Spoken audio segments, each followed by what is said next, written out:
Beneath a silent hill in central China lies a chamber that no living person has entered for more than 2,000 years. Ancient historians described a buried palace sealed beneath the earth. They wrote of bronze crossbows waiting in darkness, of ceilings painted like the heavens, of a map of the empire spread across the floor, with rivers and seas flowing in liquid mercury. Around that hidden world stood an army of clay, thousands of soldiers, horses, chariots, officials, musicians, and servants, prepared to protect one man after death. That man had conquered 6 kingdoms. He had ended centuries of war. He had ordered walls joined, roads driven across mountains, scripts standardized, measures unified, and rival nobles stripped of their power. He called himself the first emperor, and he believed that there would be a second emperor, a third, and then 10,000 generations of rulers descended from him. But his dynasty survived him by only a few years. The state he created was stronger than anything China had seen. Yet the methods he used to build it created fear, resentment, and rebellion on a scale even his armies could not contain. His name was Ying Zheng. History remembers him as Qin Shi Huang, the first emperor of Qin. To some, he was the brutal tyrant who burned books, buried scholars, exhausted millions, and tried to conquer death itself. To others, he was the architect of political China, the ruler who transformed a collection of competing kingdoms into a single imperial state whose basic structure would endure for more than 2,000 years. Both images contain truth, and the real story is more unsettling than either legend. Because Qin Shi Huang did not simply inherit an empire. He built one from a world where every neighbor was an enemy, every alliance could become a trap, and survival belonged to the state willing to become harder, faster, and more ruthless than all the others. Long before he became emperor, China was not one country. It was a battlefield. For centuries, the Zhou kings had claimed the right to rule under the mandate of heaven. But their authority weakened. Regional lords grew powerful. Old loyalties broke apart. By the 5th and 4th centuries before the Common Era, the land was divided among rival states that fought with a scale and organization earlier generations could scarcely have imagined. This was the age later called the Warring States period. The name sounds almost orderly. The reality was anything but. Armies numbering in the tens or even hundreds of thousands marched through valleys and across rivers. Infantry replaced the older world of aristocratic chariot warfare. Iron weapons became more common. Crossbows could be issued to mass formations. Fortified cities grew larger. States counted households, surveyed fields, collected taxes, and registered men for military service. War was no longer a seasonal contest among noble families. It had become the work of entire societies.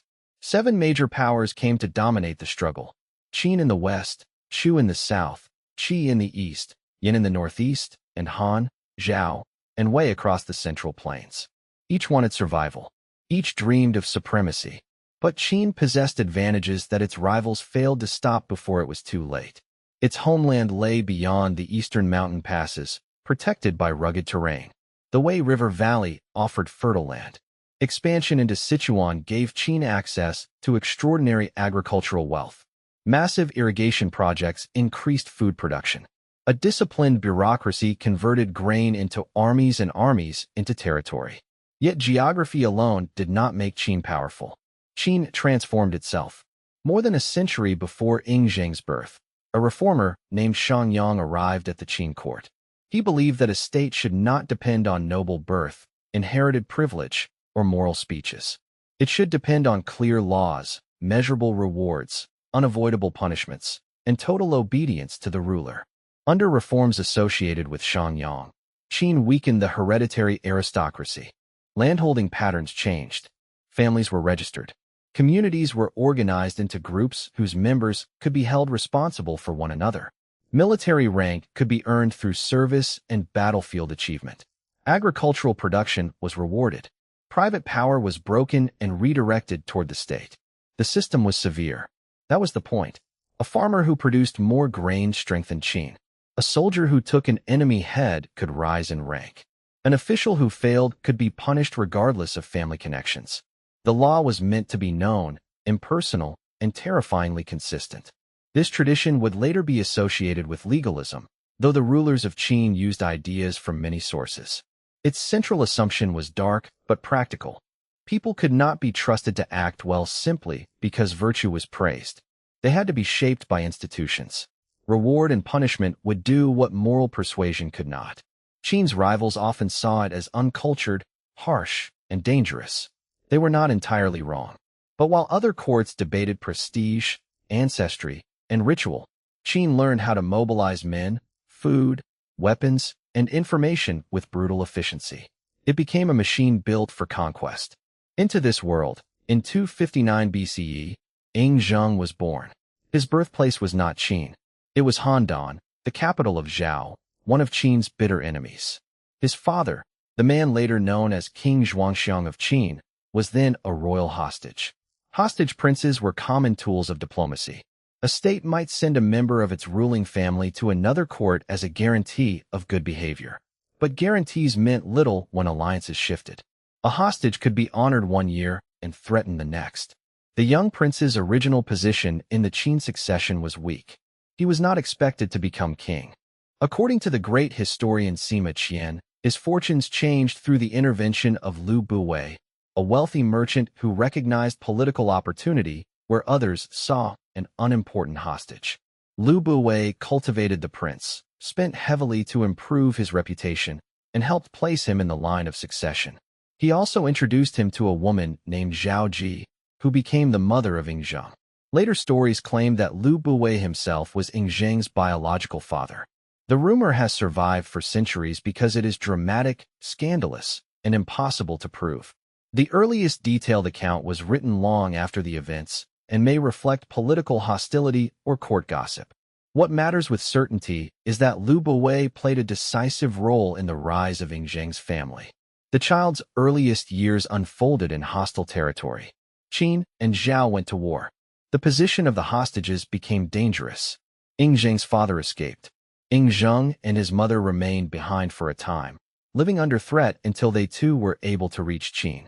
Imagine the lesson this taught a royal child. Safety was temporary. Family could be separated by war. Courts smiled while preparing betrayal. A kingdom survived only by becoming stronger than those around it. In 246 BCE, the king of Qin died. Ying Zheng was around 13 years old. He inherited the throne, but a boy could wear a crown without controlling a state. Lu Buwei became chancellor and exercised enormous influence. He was honored with a title often translated as second father. The queen mother, Zhao Ji, held her own position at court. Generals, ministers, royal relatives, and palace factions watched the young king closely. Everyone understood what was at stake.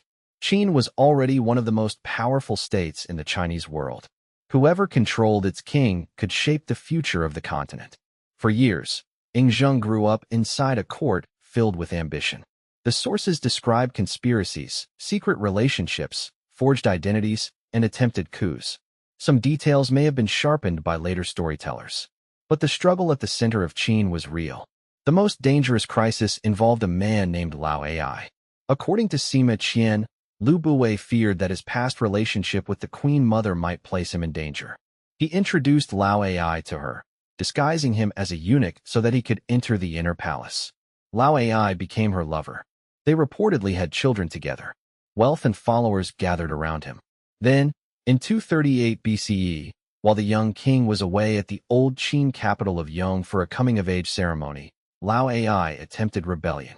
He used royal seals and mobilized armed men. The conspiracy failed. Qin forces crushed the rebels. Lao Ai was captured and executed. His relatives and supporters were punished. The children said to have been born from his relationship with the queen mother were killed. Zhao Ji was placed under confinement, though Ying Zheng later restored contact with her. The violence of the response revealed that the boy king was no longer a boy. Soon afterward, Lu Buwei fell from power. He was dismissed, sent away from the capital, and eventually died after receiving an imperial message that suggested his remaining influence was still considered dangerous. Tradition says he took poison. By the time Ying Zheng reached his early 20s, the figures who had dominated his childhood were gone. He stood alone at the center of Qin.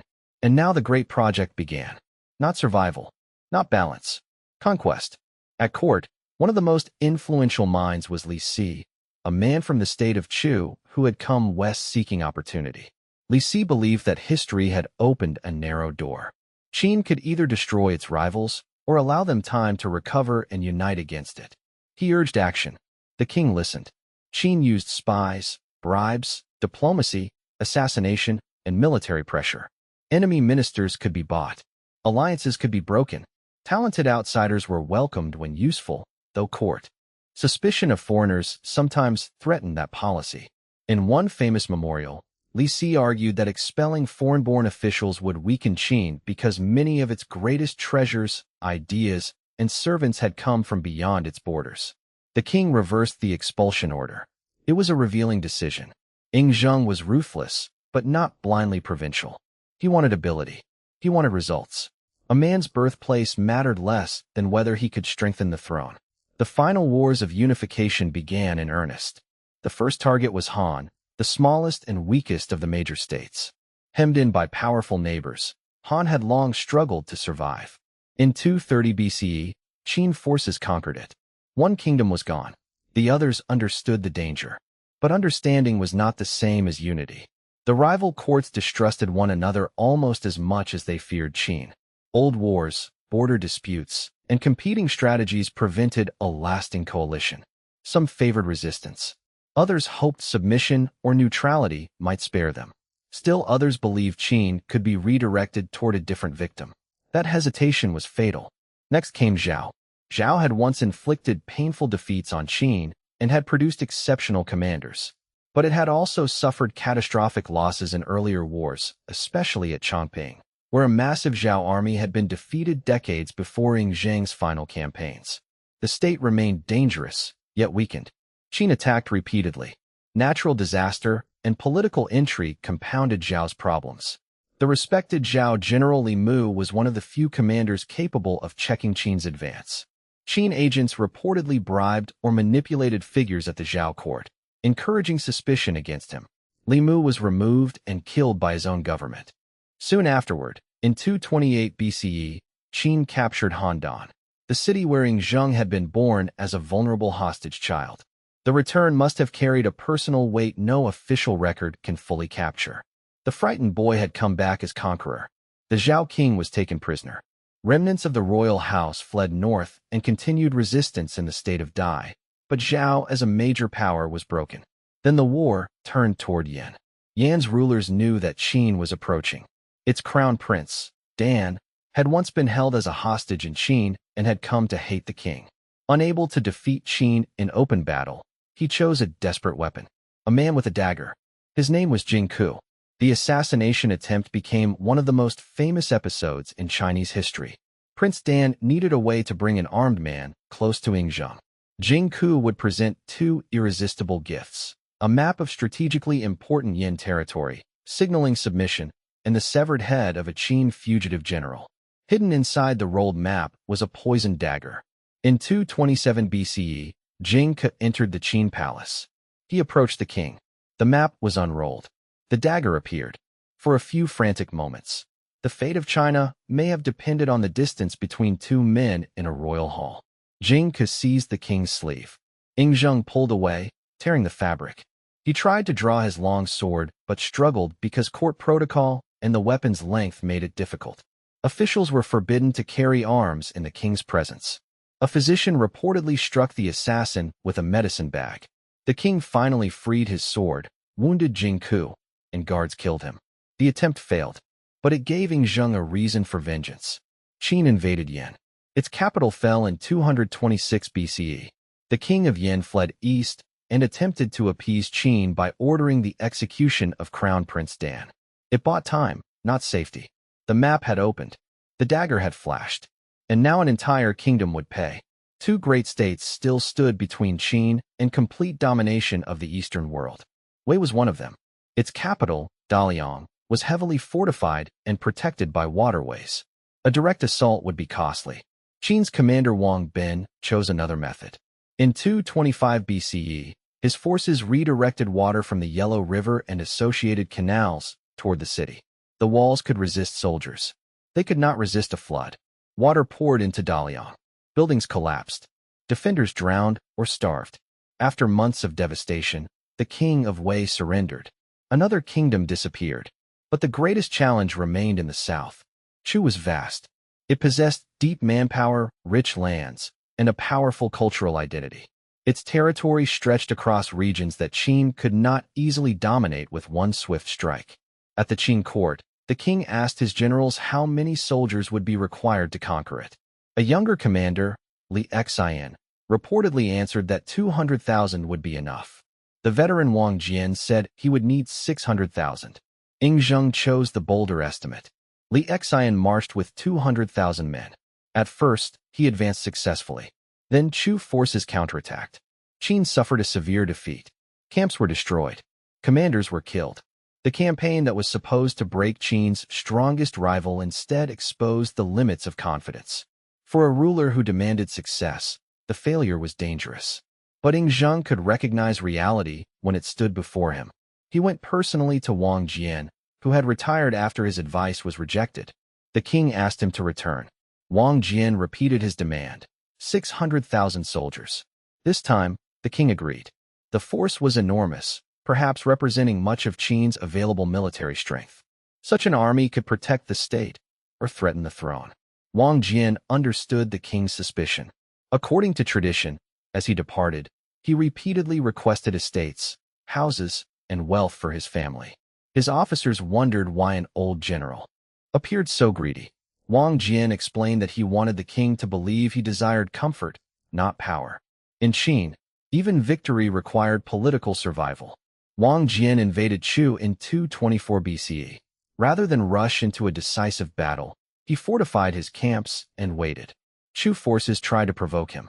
Qin soldiers rested, trained, ate well, and prepared. When the Chu army finally began to withdraw, Wang Jian struck. The campaign broke Chu's main forces. Its king was captured. Continued resistance was defeated the following year. In 223 BCE, Chu fell. The state where Li Si had been born was gone. The state that had seemed large enough to stop Qin had been swallowed by it. Only fragments remained. In 222 BCE, Qin completed the conquest of Yin and the Zhao remnant in Dai. The last major kingdom was Qi in the east. Qi had avoided much of the recent fighting. Its court had been influenced by Qin diplomacy and bribery. It had failed to aid the other states when each was attacked. Now there was no one left to aid Qi. Qin armies approached along a route the defenders had not expected. Facing overwhelming force and political isolation, the king of Qi surrendered in 221 BCE. The wars were over. For the first time, one ruler controlled all 7 of the great warring states. But Ying Zheng faced a question no conqueror before him had answered. What should he call himself? The old title of king no longer seemed sufficient. He had not merely defeated another dynasty. He had ended the age of rival kings. Court scholars proposed titles linked to the legendary sage rulers of antiquity. Ying Zheng chose a new title combining words associated with august divinity and sovereign authority. Shi Huangdi, the first August emperor. In English, the first emperor. He also abandoned the practice of giving rulers posthumous names that judged their character after death. Why, he asked, should sons and ministers judge their fathers and sovereigns? He would be the first emperor. His successor would be the second, then the third. The line would continue through 10,000 generations. It was one of the boldest declarations in political history. The past would not judge him. The future would number itself from him. Yet conquering the kingdoms had been the easier task. Now he had to prevent them from returning. At court, officials debated how the new realm should be governed. Some urged the emperor to follow the old Zhou model and grant territories to his sons and relatives. Royal family members would rule regional domains while recognizing the emperor's supremacy. It was a familiar solution. It was also the system whose gradual breakdown had helped create centuries of war. Li Si argued against it. If imperial princes received hereditary kingdoms, their descendants would eventually become independent powers. Family loyalty would fade. Regional courts would build armies. The empire would divide again. The first emperor agreed. Instead of distributing the conquered lands as feudal kingdoms, he extended Qin's centralized administrative system. The realm was divided into commanderies, and commanderies into counties. Officials were appointed, transferred, and dismissed by the central government. Civil administrators, military commanders, and inspectors could balance one another. Local authority came from the emperor, not from hereditary ownership. The defeated royal families were moved from their former power bases, many of them to the region around the Qin capital, Xianyang. Their weapons were confiscated.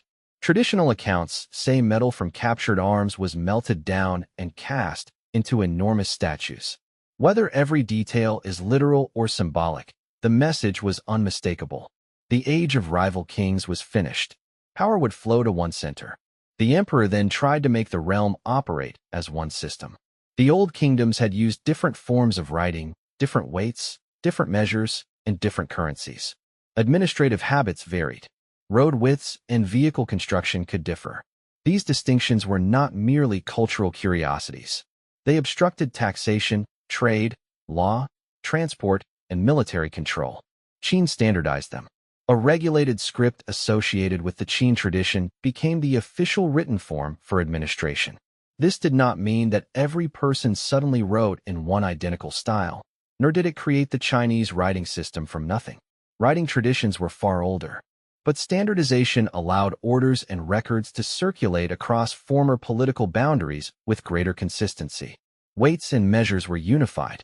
Official objects carried inscriptions identifying the new standards. Coinage was regularized around the round coin, with a square hole commonly associated with Qin. Axle widths were standardized, according to traditional accounts, allowing carts to travel more easily along deeply rutted roads built to common specifications. These reforms sound less dramatic than conquest. They may have mattered more. An army can take a city. A standard can enter every market. A law can reach every household. A script can make distant officials speak in the same administrative voice. The first emperor did not want a collection of conquered countries paying tribute to Qin. He wanted those countries to stop existing as political realities. The empire was crossed by new roads. One famous network radiated from the capital, broad enough to move troops, messengers, officials, and supplies. Imperial highways symbolized command, but they were built through forced labor and heavy taxation. Their straight lines cut through a society still carrying the wounds of war. The emperor ordered immense building projects. Palaces rose around Xianyang. As Qin destroyed rival states, it reportedly copied or reconstructed features of their palaces near the capital, turning the architecture of conquered kings into property of the imperial court. Later tradition described hundreds of palaces linked by covered ways and filled with relocated nobles, treasures, and women from defeated courts. At the center of this vision was a Pang Palace, a project later remembered as almost unimaginably grand. Archaeology and texts do not always agree on how much was completed in the first emperor's lifetime. The legendary image of a finished super palace may exaggerate reality. But the ambition was real. Imperial space on a scale worthy of a ruler who claimed universal authority. The human cost was also real. Convicts, conscripts, soldiers, and laborers were sent to roads, walls, canals, palaces, and the emperor's tomb. Men left farms for distant work sites. Families carried tax burdens. Qin law demanded service and punished failure. A state capable of moving hundreds of thousands of people could achieve wonders. It could also grind those people down. The empire expanded north. Nomadic and semi-nomadic peoples, often grouped in the sources under names such as the Xiongnu, threatened frontier regions and contested valuable pasture lands. The general Meng Tian led major campaigns beyond the old northern borders. Qin forces seized territory south of the Great Bend of the Yellow River and established garrisons. The emperor ordered older defensive walls built by Qin, Zhao, and Yin to be linked, repaired, or extended. This was not the stone Great Wall seen in modern photographs. Most surviving monumental sections belong to much later dynasties, especially the Ming.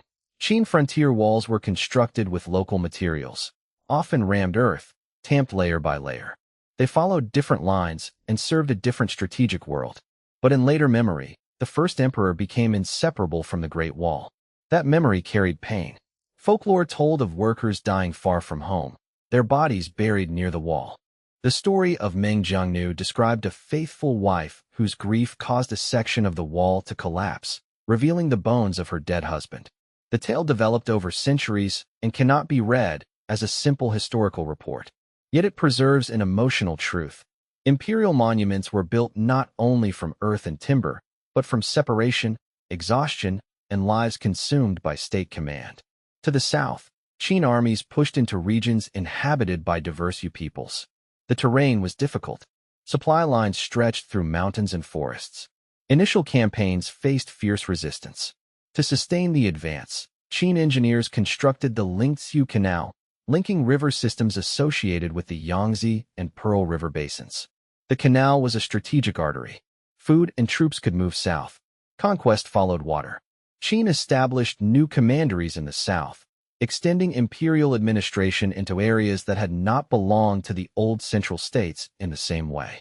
The process was violent and incomplete, but it helped redraw the political map of East Asia. The first emperor's empire was now immense. From northern frontiers to southern river valleys, from the western Qin heartland to the eastern sea, orders were issued in his name. Yet size created a new problem. How could one man make his presence felt across such a realm? The answer was movement. The emperor traveled. He made repeated inspection tours through the empire, accompanied by ministers, guards, attendants, carts, and supplies. These were not sightseeing journeys. They were moving performances of power. He visited sacred mountains, former capitals, strategic frontiers, and coastal regions. He offered sacrifices. He erected stone inscriptions praising the new order.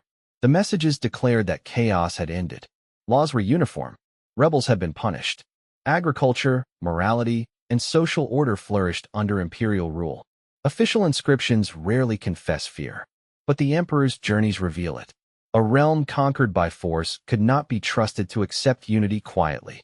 The first emperor needed to be seen. Roads had to be inspected. Officials had to be reminded that the center was watching. Former enemies had to understand that the ruler of Qin was no longer confined behind the passes. He belonged everywhere, or at least he wanted to. During one journey, the emperor climbed Mount Tai, a place of ancient ritual importance, and performed ceremonies that linked his rule to cosmic order. The exact nature of the rites remains debated, but their political meaning was clear. Victory alone was not enough. The ruler sought validation from heaven, earth, mountains, and history. He was not simply the strongest king. He was the axis of the world. The court's language became increasingly absolute. The emperor's person was sacred and remote. Access was controlled. His true location could be concealed. Death was imposed on those who revealed forbidden information. The ruler who traveled constantly also surrounded himself with layers of secrecy. The contradiction would define his later years. He wanted to be visible across the empire. He became increasingly hidden from those closest to him. And the more power he possessed, the more he feared losing it. Power did not make the first emperor peaceful. It made danger harder to see. Before unification, threats had names. Han, Zhao, Yan, Wei, Chu, Qi. Their armies stood beyond borders. Their rulers sat in known capitals. Their intentions could be measured through envoys, spies, and troop movements. After unification, the enemy could be anyone. A former noble with a hidden grudge. A scholar mourning the old order. A laborer who fled conscription. A local official falsifying reports. A magician promising immortality and then disappearing. A son waiting to inherit. A minister standing too close to the throne. Qin government tried to solve uncertainty through law, surveillance, and punishment. The surviving legal and administrative documents from the broader Qin world reveal a bureaucracy obsessed with detail. Officials recorded grain, weapons, livestock, taxes, prisoners, labor assignments, and criminal investigations. Regulations governed public duties and private conduct. Measurements mattered. Deadlines mattered. Written reports mattered. Responsibility could travel down the chain of command. This was not random cruelty. It was organized control. That distinction made it more effective and, for many subjects, more frightening. A village could be divided into mutually responsible groups. Failure to report crime could itself become a crime. Families could suffer for the actions of one member. Convicts might be tattooed, mutilated, enslaved, or sent to forced labor. Officials faced punishment if records were inaccurate or duties neglected. Qin law was not simply designed to punish evil in a moral sense. It was designed to make the state function. A missing tool, an incorrect shipment, an escaped prisoner, or a delayed arrival could threaten military and administrative order. The law treated disorder as contamination. It had to be identified, assigned, and punished. For ordinary people, the empire brought both predictability and pressure. A merchant crossing former borders benefited from shared measures and currency. An official could transmit orders in a standardized script. Roads and canals connected markets. Warfare among the old states ended, at least temporarily. Regions once devastated by rival armies no longer faced invasion from 6 competing kingdoms. But the peace of empire was not gentle. Taxes remained heavy. Military service continued. Labor demands expanded. The same roads that carried trade also carried conscripts. The same laws that restrained banditry compelled obedience. The same unified state that ended interstate war could now draw resources from a wider population than any single kingdom before it. The empire was efficient because it reached people. People suffered because it reached them. The first emperor's ministers understood that unity could not be limited to coins and axle widths. Memory itself had to be managed. The old kingdoms had their own histories, songs, genealogies, and political traditions. Scholars could look backward and compare the present ruler with idealized kings of the past. They could praise ancient institutions and criticize current policy through historical analogy. To the Qin court, this was not harmless discussion. It was opposition disguised as scholarship. In 213 BCE, according to Sima Qian's later account, a court debate turned toward the question of precedent. A scholar praised the earlier system of infeft kingdoms and suggested that the emperor should follow ancient models. Li Si responded fiercely. The old world, he argued, was gone. Private scholars used the past to condemn the present. Different schools taught conflicting doctrines. Men gained reputations by criticizing imperial orders. If this continued, authority would weaken. Li Si proposed that historical records not belonging to Qin be destroyed. Private copies of certain classical texts were to be surrendered, with exceptions for works connected to practical subjects such as medicine, agriculture, and divination. Official scholars could retain some materials. Anyone who used ancient examples to criticize the present could face severe punishment. The emperor approved the order. This became the famous burning of the books.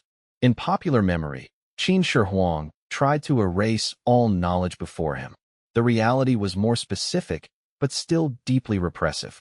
The campaign targeted politically dangerous learning and independent possession of texts. Qin archives and official collections remained. Practical works were exempted. Some texts survived in hidden copies, oral transmission, or later reconstruction. The destruction was not the complete annihilation of Chinese literature, but it was an attack on intellectual independence.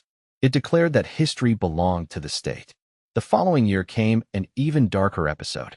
Traditional accounts say that scholars, magicians, or court specialists were executed at the capital after some men involved in the emperor's search for immortality fled and criticized him. The number most often given is more than 400. Later memory described them as Confucian scholars buried alive. Modern historians treat the story cautiously. The key narrative comes through sources written under the succeeding Han Dynasty, whose political culture had reasons to portray Qin as a warning. The identity of the victims, the method of execution, and the exact events remain debated. They may have included practitioners of esoteric arts rather than a clearly defined group of Confucian intellectuals. Buried may reflect a form of execution or later dramatization. Uncertainty does not make the episode harmless.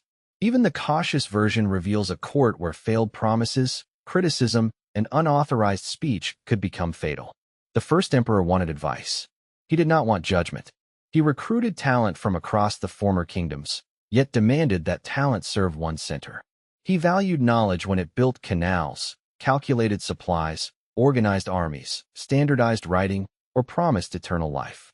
Knowledge that offered a rival moral authority was dangerous. This tension lay at the heart of his reign. He wanted the smartest men in the world. He wanted none of them to stand above his command. The emperor's fear was not imaginary. Assassination had nearly reached him before unification. Later threats continued.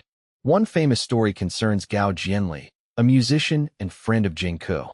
After the failed assassination, Gao Jianli concealed his identity. His musical skill eventually brought him into the emperor's presence. When his past was discovered, he was blinded but allowed to perform because the ruler admired his playing. Gao Jianli reportedly filled his instrument with lead and tried to strike the emperor. He missed. He was executed. Another attempt came during an imperial journey, when a massive iron weight was hurled at the royal convoy. The attacker was associated in later tradition with Zhang Liang, a man from the former state of Han, who would eventually help found the Han Dynasty. The missile struck the wrong carriage. The emperor survived again. But survival carried a cost.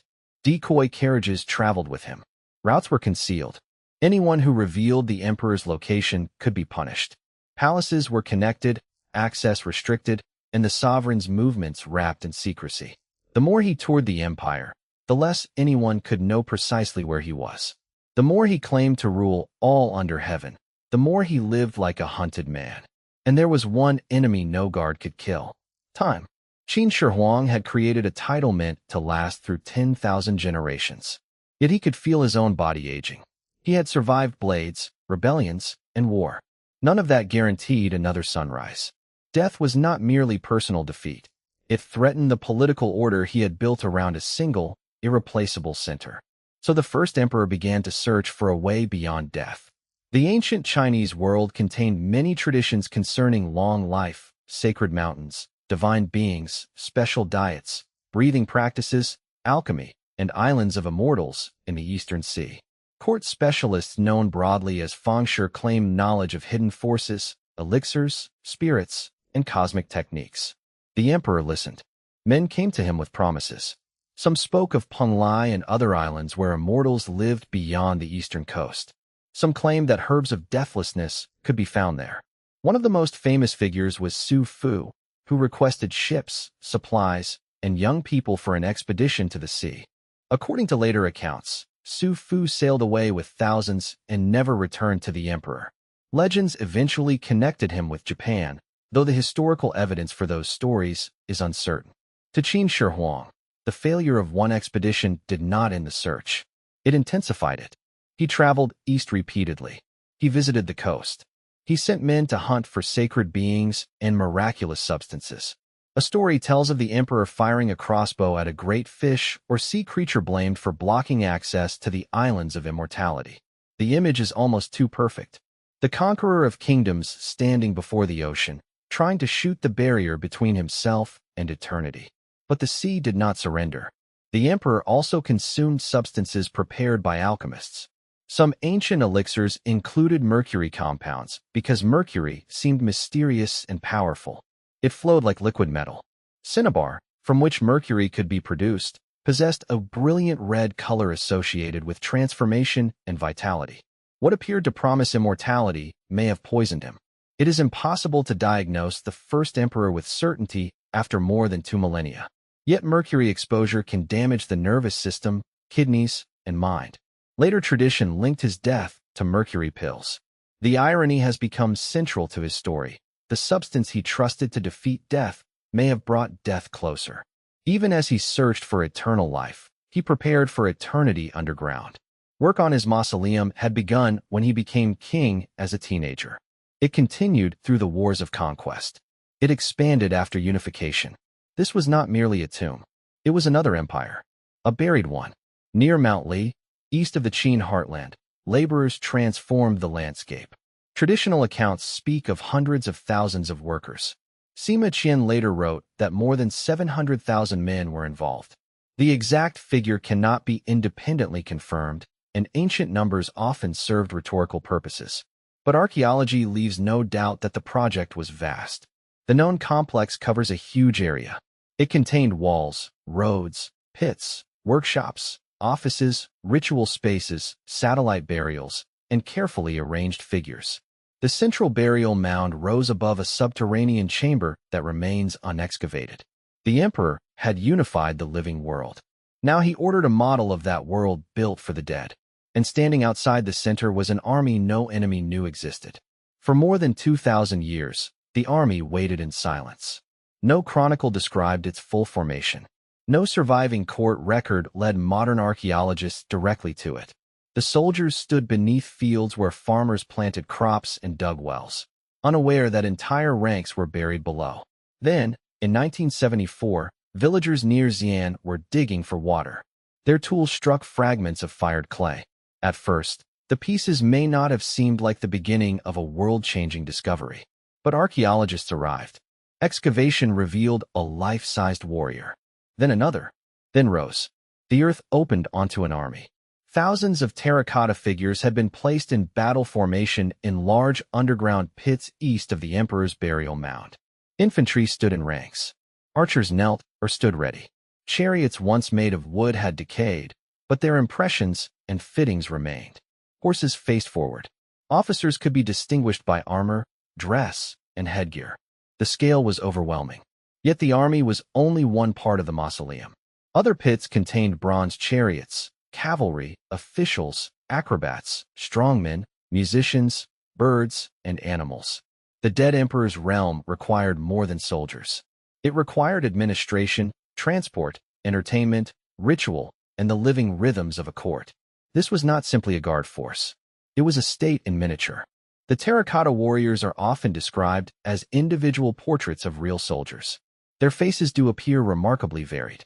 Mustaches, brows, cheekbones, hairstyles, expressions, and body types create the impression of thousands of distinct people. But the process was likely more complex than artists sculpting one portrait at a time. Workshops used standardized components, molds, and modular production. Heads, torsos, arms, and legs could be made in repeatable forms, then assembled and finished by hand. Details were added. Features were varied. Armor and rank were represented through controlled patterns. The result combined mass production with individual appearance. It was Qin government translated into art. Standardized parts, central organization, specialized labor, strict hierarchy, and enough variation to make a system look alive. Many figures bear marks associated with workshops or supervisors. These traces suggest organized production teams and systems of accountability. If a weapon or figure failed inspection, responsibility could be identified. The same administrative culture that tracked grain and convicts also shaped an army for the afterlife. The warriors were not originally the bare brown figures seen today. They were painted. Bright pigments covered faces, robes, armor, and details. Reds, greens, blues, purples, whites, and blacks transformed the clay ranks into a vivid military presence. Much of the color vanished or flaked away after excavation exposed the figures to air and changes in humidity. The army modern visitors see is therefore both magnificent and incomplete. We are looking at the bones of its original appearance. The weapons were real. Bronze swords, spearheads, arrowheads, crossbow fittings, and other arms were placed with the figures. Some survived with sharp edges and sophisticated alloys. Researchers have studied how they were manufactured, finished, bundled, and distributed among formations. Popular stories once claimed that the weapons were preserved by a mysterious ancient chromium coating far ahead of its time. Later research offered more grounded explanations involving the composition of the bronze, soil conditions, and contamination from lacquer used nearby. The truth is no less impressive. Qin artisans produced enormous quantities of standardized, functional weapons and organized them with remarkable skill. Imagine the pits before collapse. Timber roofs covered corridors of packed earth. Soldiers stood beneath painted beams. Wooden chariots rested behind infantry. Crossbows waited in silence. The formations faced generally east, toward the lands of the kingdoms Qin had conquered. Even in death, the emperor expected danger from the direction of his enemies. At some point, the pits were broken, burned, and looted. Wooden structures collapsed. Figures shattered under falling earth and timber. Weapons disappeared. Fire left blackened traces.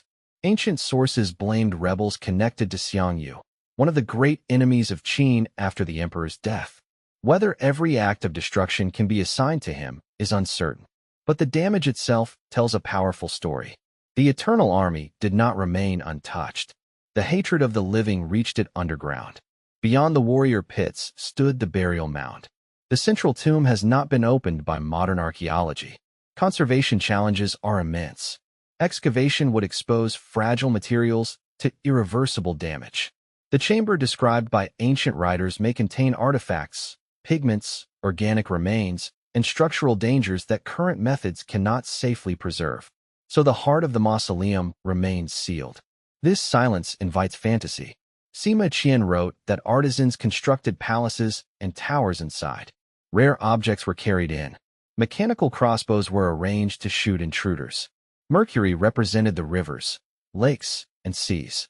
Above, heavenly bodies decorated the ceiling. Below, the geography of the earth spread through the chamber. Lamps burned with oil intended to last for an extraordinary time. Some elements may be literary exaggeration. Others have gained intriguing support. Scientific surveys have detected unusually high mercury concentrations in soil around the burial mound, consistent with the possibility that large amounts of mercury were placed inside. Yet no one has seen rivers of liquid metal flowing through a subterranean map. Until the chamber is entered, the ancient description remains a mixture of evidence, possibility, and legend. That uncertainty makes the tomb more powerful. We know enough to believe something extraordinary lies below. We do not know enough to domesticate it. The sealed mound remains the first emperor's final victory over observation. He cannot stop visitors from viewing his clay soldiers. He cannot prevent historians from judging his reign. But the center of his private eternity is still hidden. The emperor's fear of tomb robbery appears in the ancient account. Workers who knew the inner secrets were allegedly sealed inside after the burial. Other laborers and palace women without sons may also have been killed or confined within the complex. These stories are difficult to verify in every detail, but mass graves and human remains found around the site demonstrate that death surrounded the construction. Some were attendants. Some may have been prisoners or laborers. Some show signs of violent death. The mausoleum was a monument to one man's eternal authority. For many others, it was where authority ended their lives.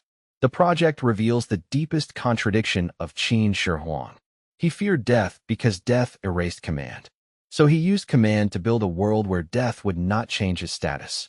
He would still have an army, still have officials, still have roads and chariots, still stand at the center of an ordered universe. He did not imagine the afterlife as release. He imagined it as continued government. Yet while the underground empire neared completion, the living emperor became more restless. He continued his inspection tours. He sought omens. He consulted specialists. He moved between palaces. He avoided speaking openly about death. According to Sima Qian, the word itself was forbidden in his presence. The man who had built the largest tomb in China could not tolerate the subject it represented. In 211 BCE, a meteor fell in the eastern part of the empire. Someone carved a message into the stone predicting that the first emperor would die and his land would be divided. The court investigated. No one confessed. The emperor ordered the people living nearby executed and the stone destroyed. The message vanished. The fear remained. Another omen appeared in stories from the period.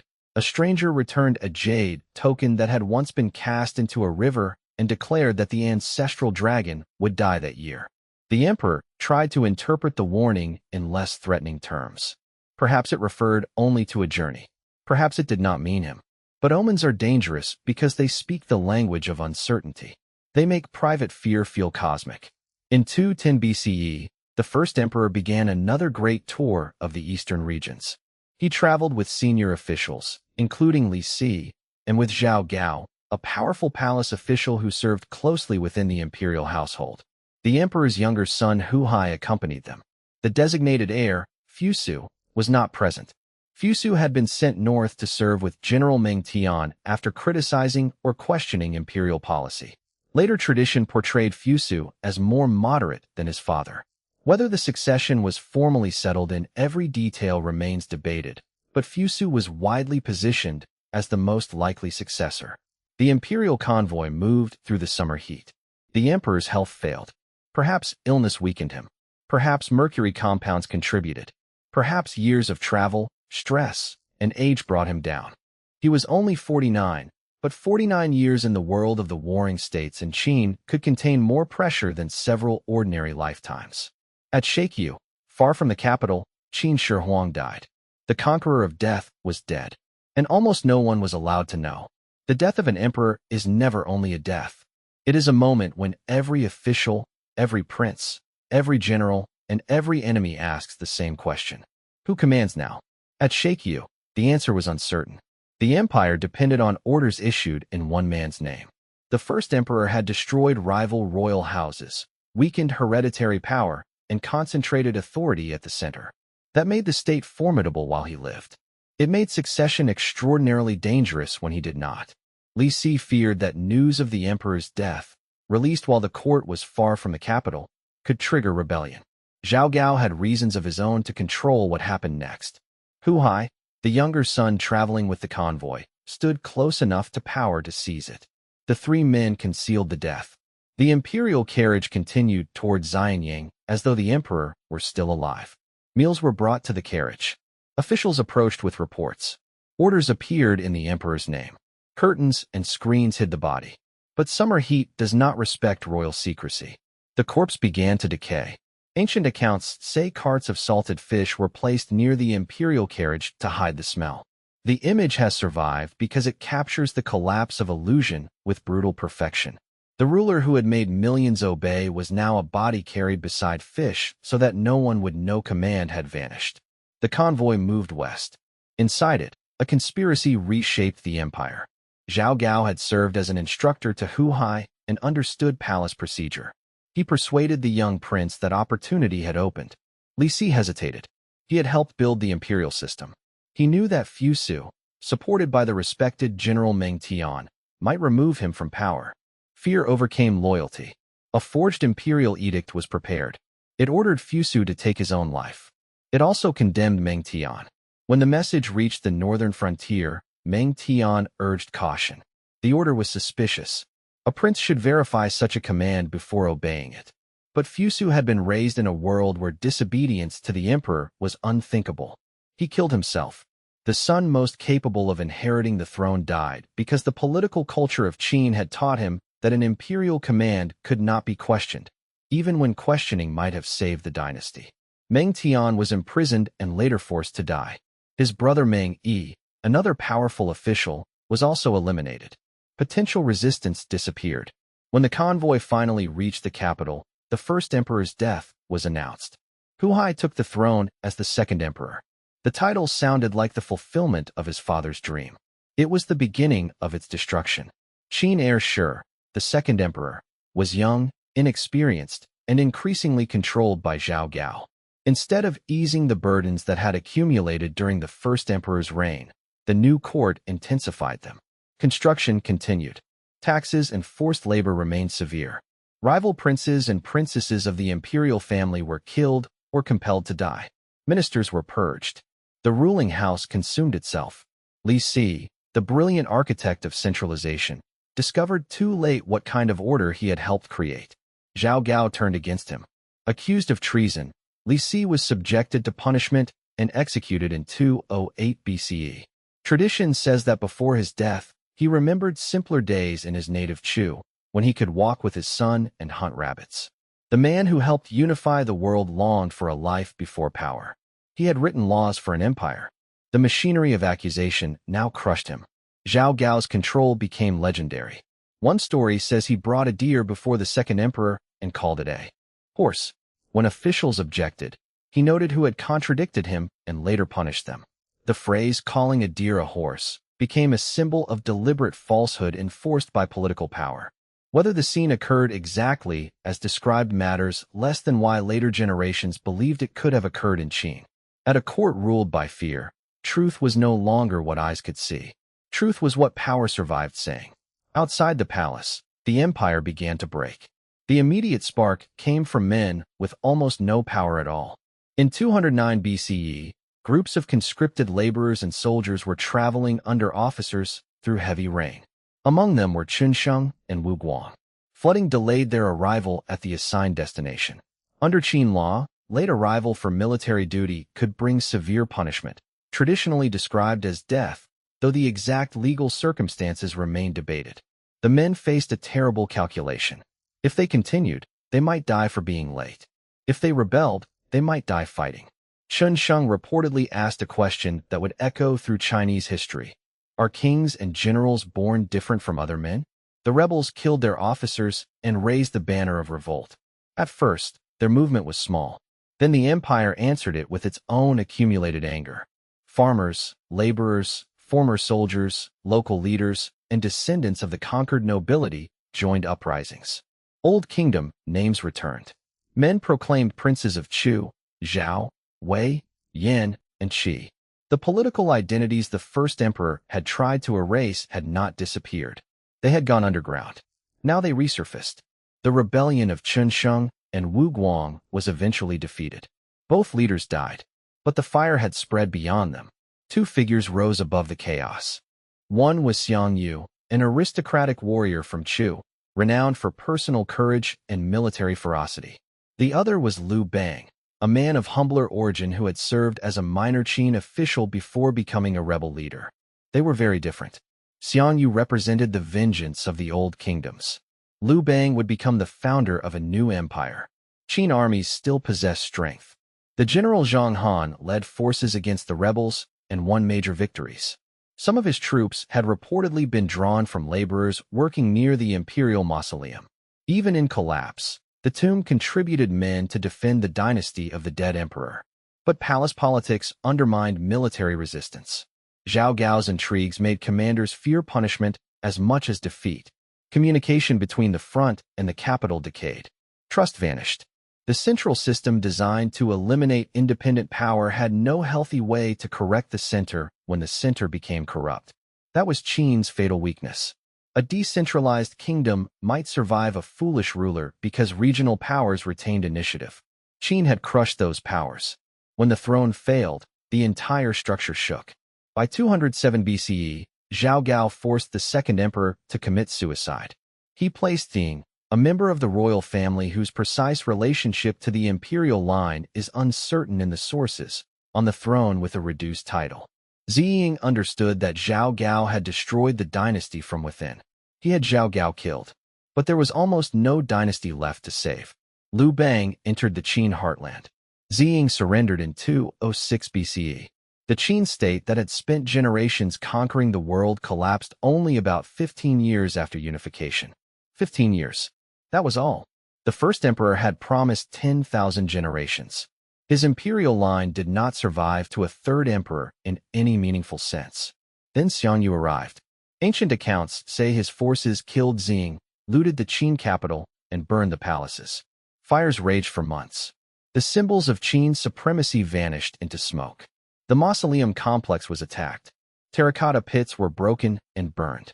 The eastern conquerors took revenge on the western state that had destroyed their kingdoms. History had reversed direction. Qin once marched east. Now the east marched into Qin. But the collapse of the dynasty did not undo the first emperor's work. That is the central paradox.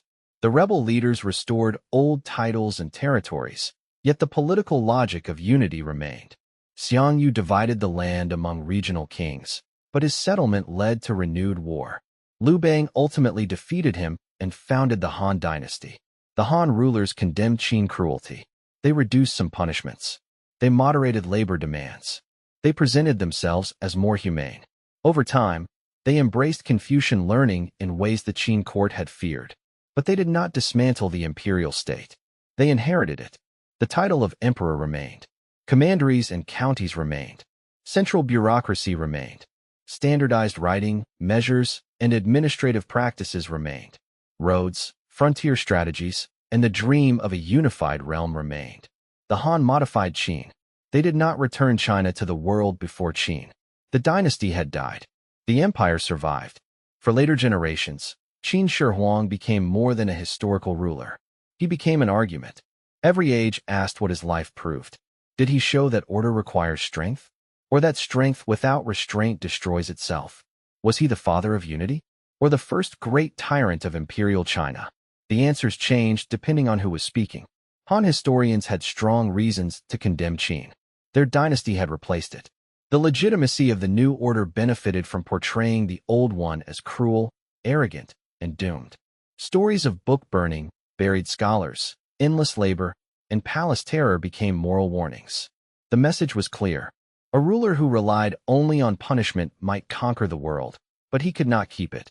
Confucian thinkers used Qin as evidence that government needed virtue, ritual, and humane concern. Law alone was insufficient. Fear could compel obedience, but it could not create loyalty. A ruler who treated subjects as tools would discover that tools can break or become weapons. Yet the Han court governed through institutions the Qin had strengthened. This hypocrisy was not accidental. It was political learning. The Han wanted Qin's power without Qin's reputation. They preserved central authority while softening its edges. They combined law with moral language. They retained bureaucracy while allowing more room for local elites. They continued expansion while presenting imperial rule as a restoration of harmony rather than an unprecedented revolution. This blend became one of the durable patterns of Chinese government. The emperor stood at the top. Confucian ideals explained why he should rule well. Administrative law explained how the state would function if ideals failed. Qin Shi Huang's legacy therefore survived partly through denial. Later dynasties could criticize him while using the world he created. Even the concept of China became connected in foreign memory with Qin. Some have suggested that the English word China ultimately derives from the name Qin through languages of Central and South Asia. The linguistic path is debated, and similar terms may have other explanations or earlier roots. But the association reflects a larger truth. To outsiders and insiders alike, Qin came to symbolize political unification. Before Qin, there had been a long Chinese cultural world, shared traditions, related scripts, rituals, and memories. The first emperor did not invent Chinese civilization. He did not unite every territory that later generations would call China. His empire's borders differed from those of modern states. But he created a new political expectation. Division could be treated as temporary. Unity could be treated as normal. After Qin, rival dynasties might fight for centuries, but many claimed not merely to rule one kingdom among others. They claimed the whole realm. They sought the mandate to reunify all under heaven. That idea outlived every wall and palace Qin built. It remains one of his most consequential achievements. The first emperor also transformed the meaning of rulership.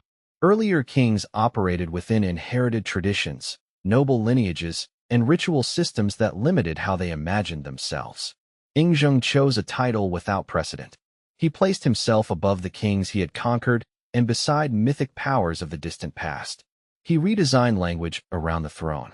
He elevated the imperial person. He centralized ceremony. He made access to the ruler a controlled privilege. His body became political space.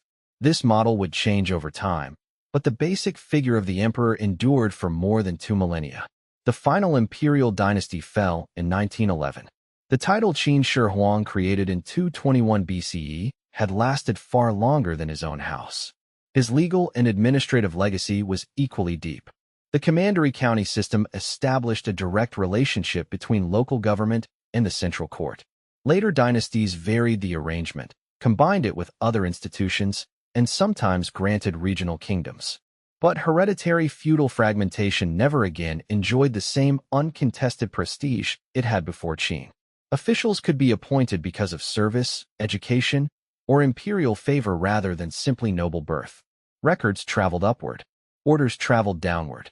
Territory became something the state could divide administratively rather than something aristocratic families owned forever. This did not create equality.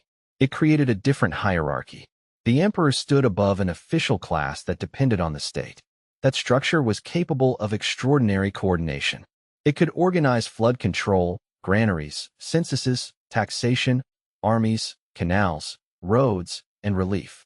It could also organize censorship, conscription, collective punishment, deportation, and mass labor. The same hand that built could close around a population. Qin Shi Huang's monuments make this duality visible. The northern walls represented defense and connection, but they also represented labor under compulsion.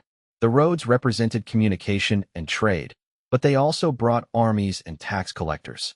The standardized script represented shared administration, but it also allowed the center to speak more clearly than any local voice.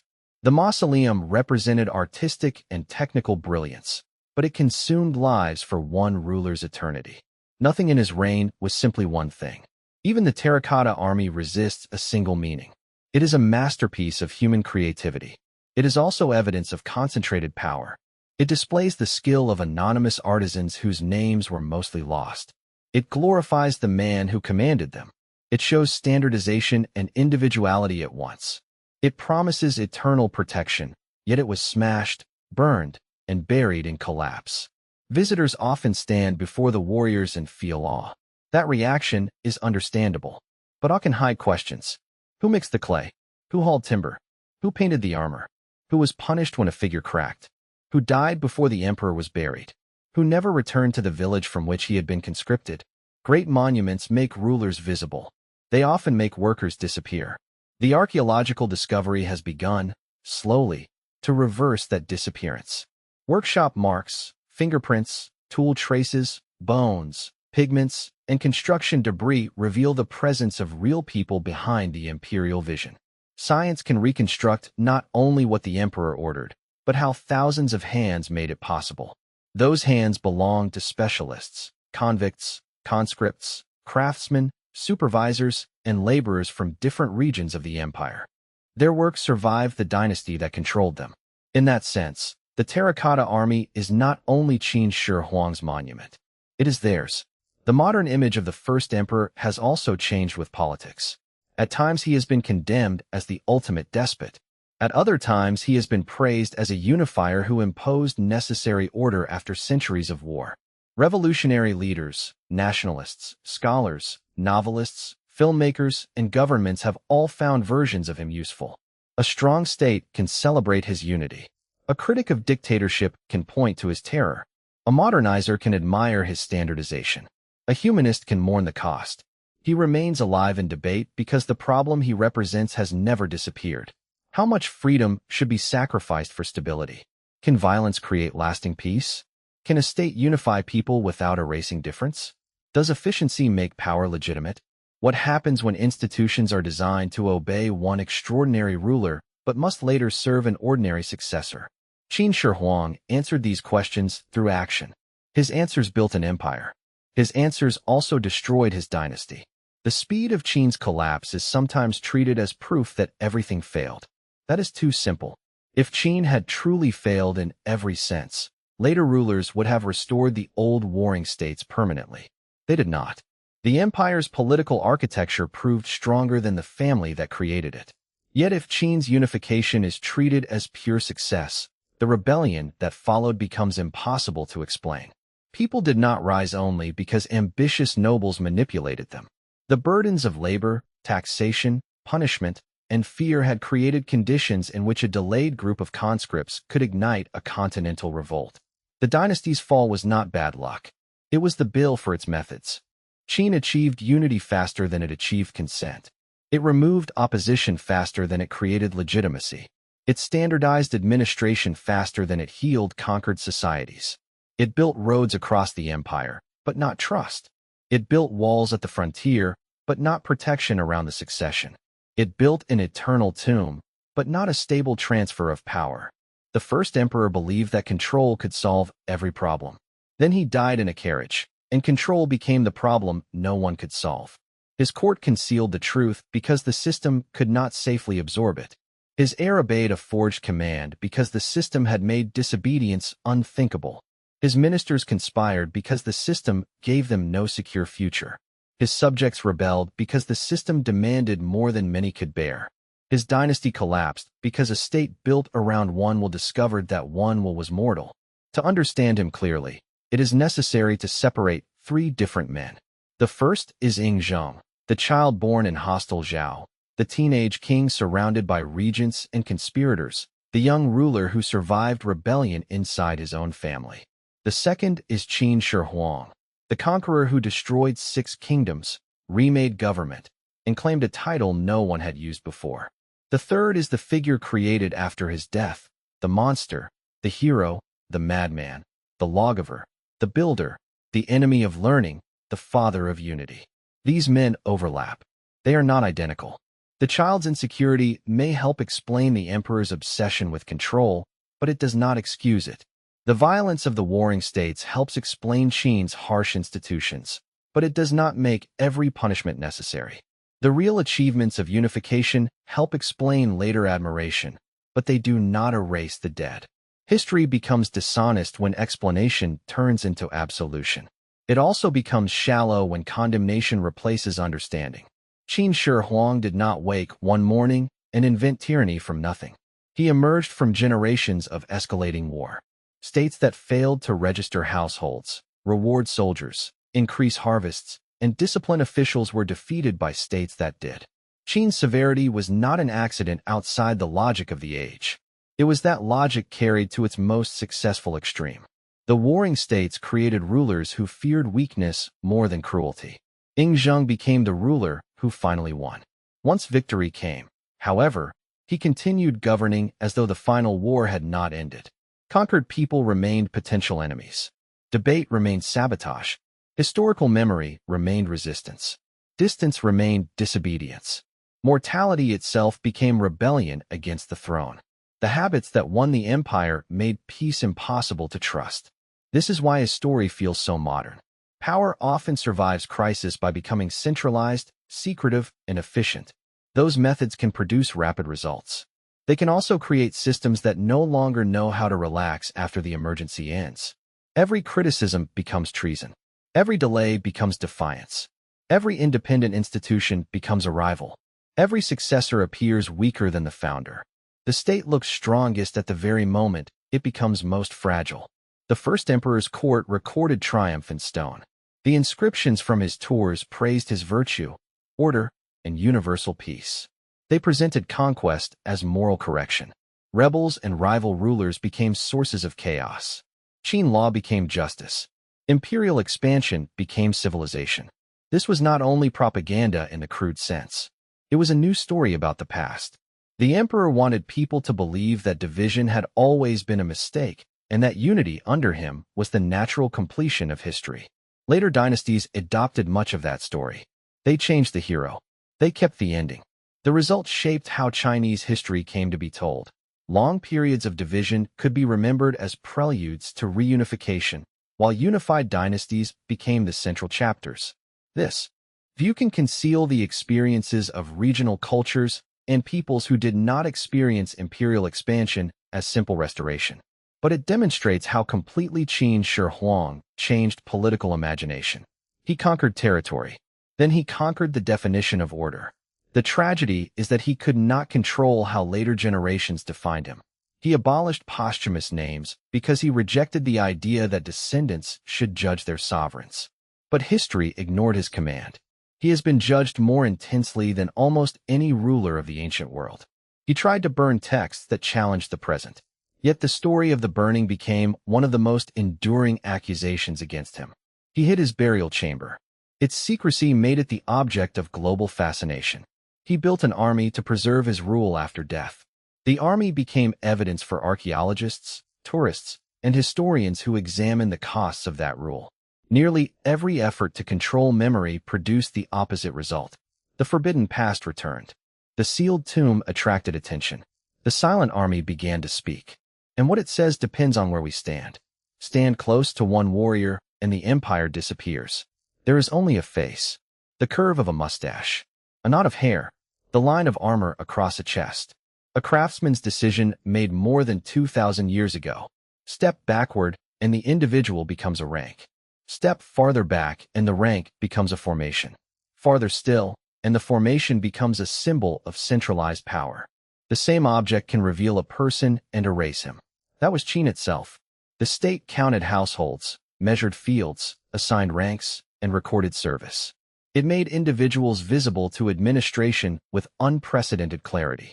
Yet it treated those individuals as units inside a larger machine. A farmer was grain. A soldier was conquest. A prisoner was labor. An official was a report. A craftsman was an output inspected for defects.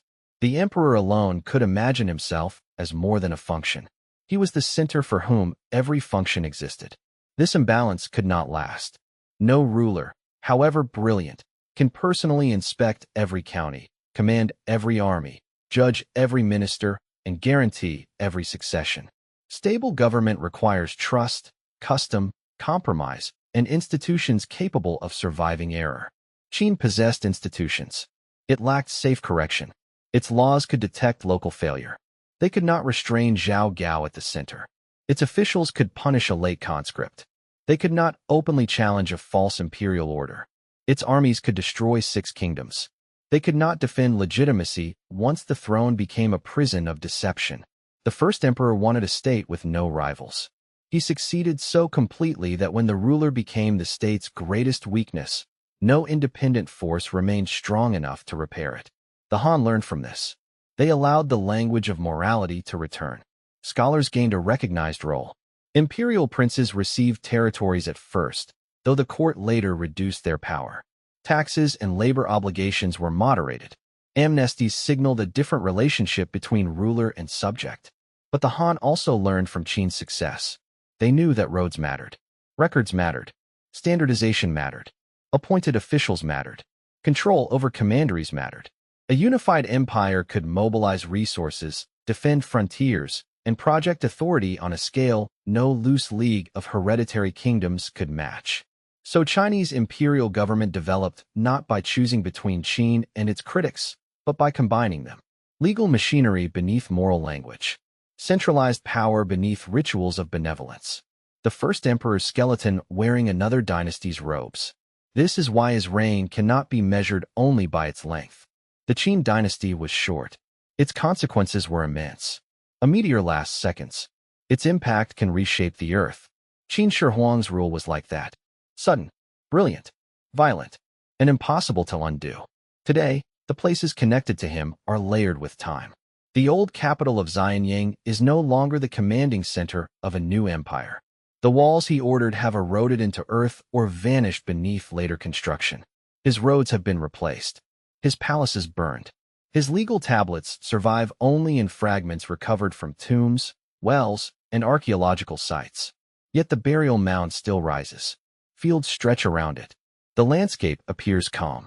Visitors move through vast halls covering the excavated pits. Cameras capture endless rows of warriors. Guides explain ranks and weapons. Scientists monitor humidity and pigment. Conservators assemble shattered bodies from fragments. Piece by piece, the army returns. A head is matched with a torso. A hand is placed near a weapon that no longer survives. Fragments of armor become a kneeling archer.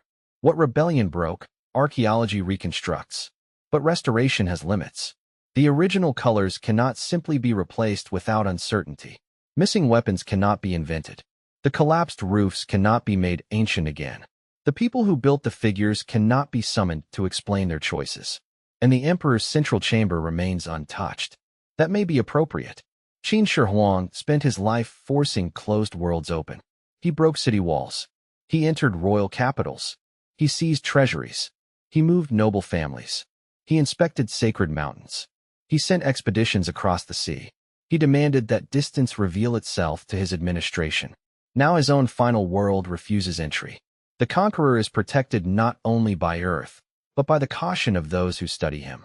Modern archaeology has the power to open the tomb. It may not yet have the wisdom to preserve what opening would destroy. For once, restraint stands where imperial command once stood.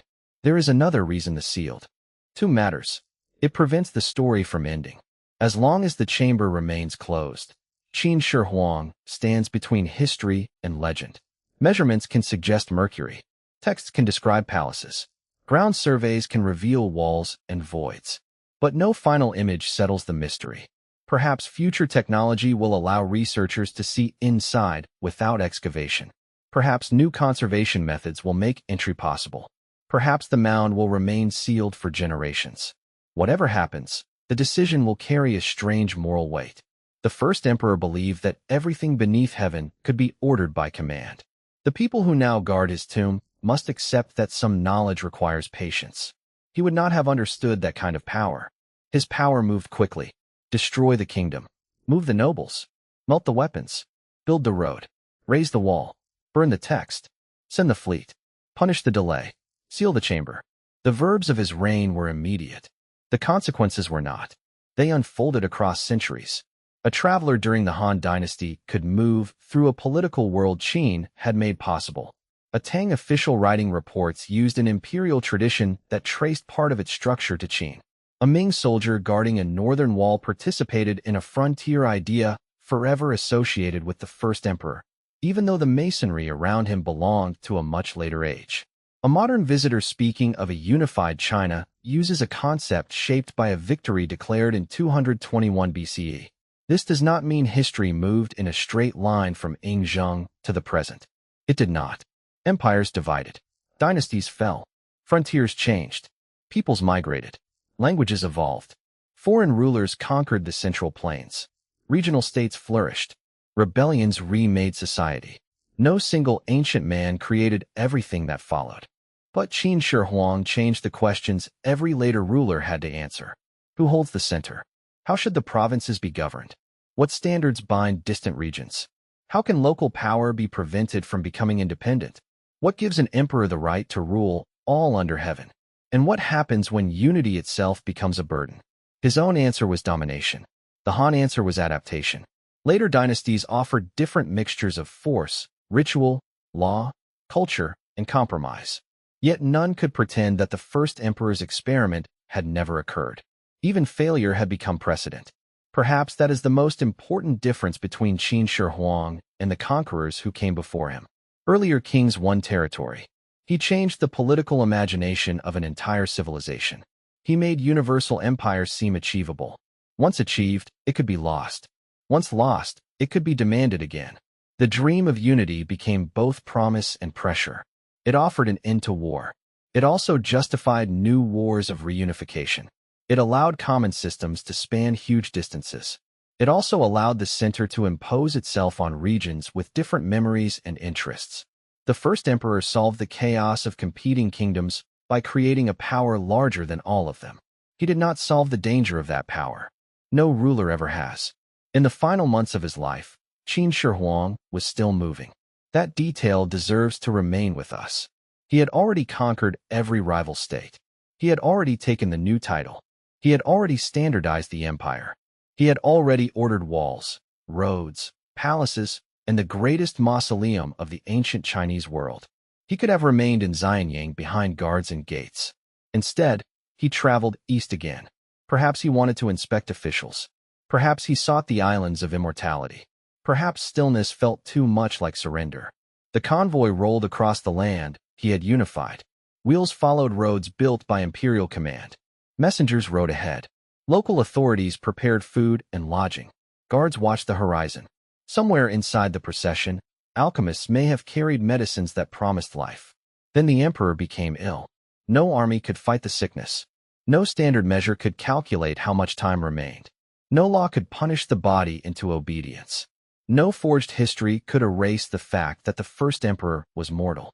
At Shakyu, the man at the center of the world stopped breathing, and the world continued. That was the truth his entire reign had tried to deny. The ministers hid the corpse because they feared what would happen when people realized the center was empty. They placed food before a dead man. They answered reports in his name. They surrounded decay with ceremony.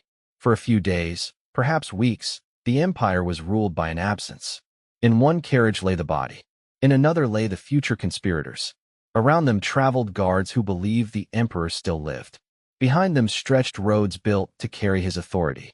Ahead waited a capital that did not know its ruler was gone. This may be the most revealing scene of his life. Not the coronation. Not the fall of Qi. Not the burning of the books. Not the Terracotta army. A closed carriage moving through summer heat. Because inside that carriage, the entire Qin system was exposed. Its strength had been real. Its unity had been real. Its achievements had been real. But it had concentrated so much meaning in one man that admitting his death became an act of political terror. The empire could survive the death of Ying Zheng. The court did not know how to survive the death of Qin Shi Huang. So it lied.